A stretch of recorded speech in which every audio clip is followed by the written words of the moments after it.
Do you earn less than someone just like you back in medieval times? Now the answer might surprise you, but up until recently, most people in England were earning less than an average laborer did in medieval England. That's right, back in 2013, the median per capita household income was just over $2,900, which adjusted for inflation is $3,930 USD. Now, if you go back to 13th century England, historical data reveal that a medieval worker could hope to earn around £4, which again adjusted for inflation is about £3,700 or $4,715. This really goes to show how much, or rather how little, our lives have changed since medieval times.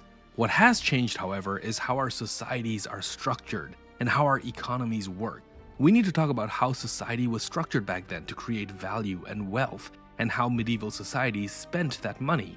To understand how things work today, we need to take a hard look at our past, and we need to understand how medieval economies really worked. Now, in most of Europe, and also in places around the world, during medieval times, the economy was dominated by the feudal system. But what exactly is the feudal system and how did it work? In simple words, it was an economic system where the ownership of land was the most important part. Societies were structured around a hierarchy of land ownership. The king and the church owned all the land. They would then give out this land to nobles. The nobles would then grant the land to lords. And then lords would grant parcels of land or fiefs to individuals in exchange for some form of payment. These recipients were also called vassals, and these vassals may in turn sublet the land to their vassals and so on, leading to this pyramid-like structure. Now, the payment from the vassals wasn't always in cash. More commonly, it came in the form of feudal services, which could mean anything from providing military support to regularly supplying a portion of their agricultural product. It's important to note that both vassals and lords were nobles. The term feudalism was typically referred to their relationship. Feudalism was not the term we'd use to describe a financial relationship between the lords and their unfree peasants, like serfs or villeins who were working on their land. As you can see, social divisions back then were very clear-cut and very strictly enforced. They were based on the division of labor. The noble class played the role of organizing work and production. Meanwhile, the peasant class worked the land and did whatever the nobles demanded of them. In the middle were freemen, those who filled the various roles not taken up by the other two classes, such as folks involved in trade and craftsmanship. Now, since the nobles controlled the land, it gave them significant power and access to wealth. This allowed them to purchase weapons, build castle, and keep the peasant class suppressed. But that didn't mean that the noblemen were free to do anything they wanted without any consequences. You see, unlike today, ownership in those times was very different from our modern understanding of property rights. Technically, under feudalism, the king owned all the land in his kingdom, but in reality, it was actually a system of compromise across all levels of society. No individual or group could wield unchecked power. That's right, the kings, princes, the church, the nobles, other powerful merchants, even peasants, all kept each other in check. The balance helped prevent any one group from dominating completely. For instance, if a noble was too oppressed or immoral, the king could seize land from him. And if the king sided with the oppressive noble, then the peasants could just rebel or the church could excommunicate them. This in turn could lead to a powerful noble or a rival king getting an excuse to invade the land and free it from oppression. So it was in everyone's best interest to not be tyrannical. Now, one of the advantages of this system of checks and balances was the development of politically autonomous cities. These were controlled by powerful merchants who wanted to guarantee the enforcement of property rights. In fact, starting in the 21st century, such towns grew so powerful that they organized themselves and pressured aristocratic lords into granting charters. These charters guaranteed property rights, controlled taxation and tolls, and they established local legal codes and judicial courts and provided limited political rule. All of this paved way for another form of medieval economy: capitalism. People in these towns began to organize themselves based on self-interest rather than a sense of obligation, which was typical in a lord-vassal relationship. Merchant guilds emerged for such reasons. Their main goal was to force local leaders into making concessions, such as controlling tariffs and ensuring safe passage agreements for their goods. These guilds were crucial in developing what came to be known as law merchants. These systems handled all forms of commercial essentials like money changing, credit and debt, bankruptcy, billing, invoicing, and contracts. Now, as the guilds evolved, merchants began to pioneer factory-like production sites. This meant that all the materials and work needed for production was in one location, leading to lower costs and more efficiency. And this emerging system was also boosted by the Crusades. This opened up new trade networks, but even more importantly, because of the way in which they operated, they gave way to the concept of credit and interest becoming more mainstream. You see, the need to transfer large sums of money quickly to finance long-distance wars is what led to the development of new methods of checking and accounting. These methods helped to make credit more respectable and widely used. So this gives you an idea of how finances worked in all of this during medieval times. Now let's talk about value and how that was created in medieval times. When we talk about value, we're referring to the worth or importance of goods and services within the economy. And interestingly enough, in medieval times, innovation was the thing that paved the way for significant rise in value in economies. First off, agriculture saw vast improvements during those times. Compared to earlier times, there was a higher per capita output thanks to new inventions and the use of non-human inputs. In fact, it may have marked the first time in history that agricultural input shifted away from human labor. This meant that control of slaves and serfs became less important to the landowners than keeping a skilled workforce.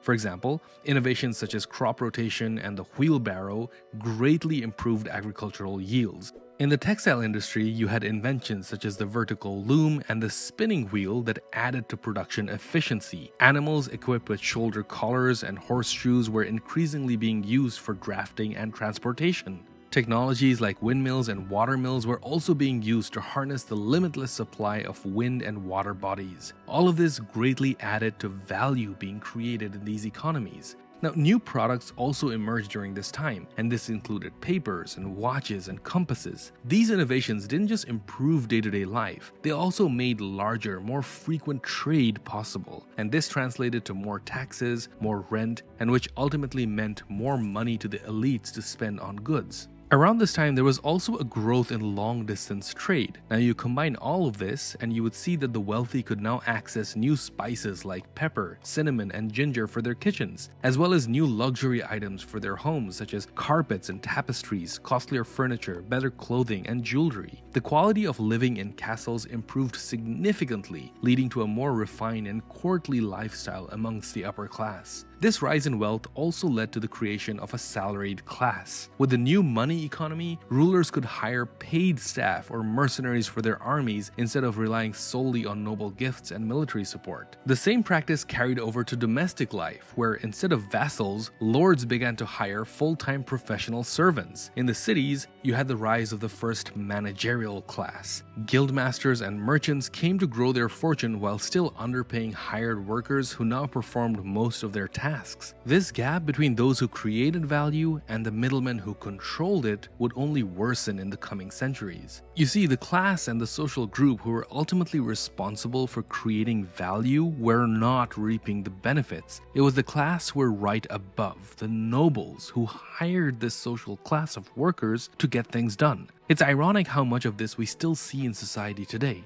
I mean, think about it. In a modern production factory line, the workers are the ones who are creating the actual goods. But the workers aren't rich. It's the factory owners who are rich. The striking resemblance to medieval economies here is alarming. Alright, let's get back to medieval times. The rise in economic output also meant various new taxes, which meant that the state could capture some of this value. But even then, you'd be surprised to learn that the tax burden back then was quite low compared to what you have today. Most of these taxes were indirect, such as transit duties and market fees. Transit duties were charged on goods that passed through a particular country, while market fees were collected from merchants selling their goods in local markets. Interestingly, these taxes were often collected in kind rather than in cash. This means that people would pay in rye, barley, cattle, sheep, butter, pork, and iron instead of money. The other significant tax during this period was tithe. Established in the 8th century, the tithe required people to pay 10% of their annual produce of their land or labor to support their local minister or parish church. And then there was land tax for farm owners, which stood at around 2% of the value of their farm. Now, as we move into the later Middle Ages, some German and Italian cities introduced several direct taxes. These included head taxes for the poor and net worth taxes, and occasionally crude income taxes. Tolls were another form of taxation. These had been known since the ancient world, but became especially popular in medieval Europe as trade increased between states. But often, even these taxes were not enough to keep up with the rising costs of state expenditures. In particular, wars were getting more expensive as monarchies invested more in armies and paid levies for full-time professional soldiers. At a certain point, governments also had limited powers to tax and to exact rent, so they often turned to loans to cover their expenses. Okay, let's talk about loans for a second because they played a very interesting role in medieval economies. The government's practice of borrowing and taking loans could be quite profitable for the lenders, and the interest ranges from between 14 to 66%, and sometimes even as high as 145%. However, for the lenders, it was also quite risky. For instance, several Italian banks collapsed because English kings failed to repay their loans. Now, taking loans also got quite a bit out of hand at a certain point because the Knight Templars had many of its members tortured and executed, and ultimately the order dissolved. Why? All of this because the Knights Templar denied a French king access to even more loans. Anyway, aside from loans, trade expeditions were another critical source of acquiring large sums of investment. Wealthy investors such as kings and powerful nobles provided the initial capital. In return for financing the entire expedition, they could receive up to 75% of the profits, and the remaining 25% would go to the merchants who organized and executed the trade in the first place. The Portuguese prince, Henry the Navigator, was famous for funding many such merchant trips and kickstarting an age of exploration. As you can see, the medieval times were a transformative period for societies and economies. Output was rising, and so was income across all sections of society. However, note that while all of this is happening, the serfs who were tied to the land earned practically nothing. Now, we went back and we took data from medieval England to get a good measure of what income each class typically earned during this period. So let's first talk about the upper class. This included the nobility and royalty. The top earner, as you would expect, was the king himself. Henry III of England, for instance, had in his disposal an annual income of £40,000 or 9.6 million pence. Adjusted for inflation, that's just about £57.9 million or $73.6 million. Now, that's quite a lot of money, but let's put things into perspective. That's just about as much as Gordon Ramsay or Ariana Grande earns. You'd expect a king to earn more. What about someone below the king? A somewhat important noble at that time was the baron. And a baron's annual income ranged from 48,000 to 120,000 pence. That translates to about 500 pounds, which would be about 464,000 pounds or 589,000 US dollars in today's money. Now that's the same as the salary of an executive at a multinational company or a surgeon in an American hospital. If you move further down the social ladder, you had the knights. They typically earned an annual income of about 40 pounds or 9,600 pence. For them, even purchasing a war horse would be a significant investment because that's about 37,000 pounds or 47,000 US dollars in today's money. That's most likely as much as the starting salary of a junior military officer in a place like the US. Below them would be the esquire. This would be typically a landowner or a knight in training, and they made about 18 pounds a year, and that's about 16,000 pounds or 21,000 US dollars in today's money. Now, moving on to the middle classes, we find professionals and skilled tradesmen who earned anywhere between 1 and 300 pounds. The range is quite high. At the top, you'd had professionals such as the sergeant at law. This meant that a lawyer serving at the highest courts of medieval England. They earned about 300 pounds, and adjusted for inflation, that's about 278,000 pounds or 353,000 US dollars in today's money. Curiously enough, that salary still remains the same for high-ranked law professionals in England today. And then you have skilled tradesmen. This would include folks like the master armorer, who would earn about 16 pounds, or the mason, who would earn about 8 pounds, or a master carpenter, who would earn around 5 pounds. Now, if you compared them to the middle class of today's Western Europe, they earn much more respectable salaries. However, in places like Russia and Argentina, the most skilled people earned less than medieval craftsmen.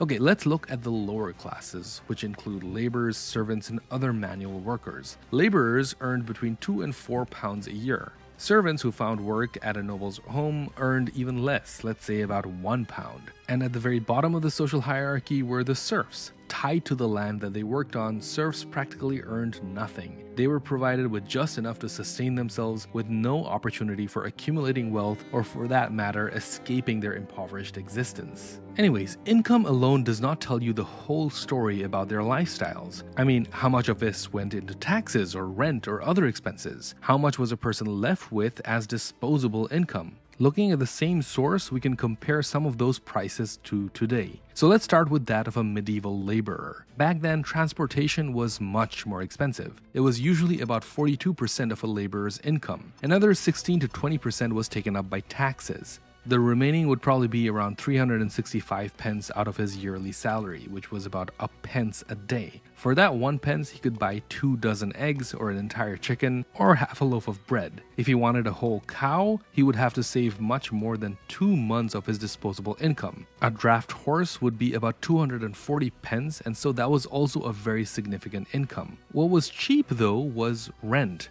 A cottage would only cost about 60 pence a year, or a mere 17% of their disposable income. Now, there are some items that we take for granted today that would be considered a luxury back then. One of such would be books. An average price of a book would be about 215 pence. This meant that a laborer, master mason, or other commoners would never likely own any books, and even if they did, it would probably be passed down from one generation to another. Now, let's move on to the more well-to-do folks like knights, merchants, and guildmasters. Taxes for them was similar to about 16 to 21%, but transportation was much less of a financial burden for them, consuming only 27% of their income. So a typical income of 9,600 pences would leave them with about 5,000 pences of disposable income. With this, they could indulge in much more luxury items than your average commoner. A dinner would be composed of cooked goose with wine and could be covered with a day's worth of savings. They would also be in a position to buy fashionable clothing or jewelry or even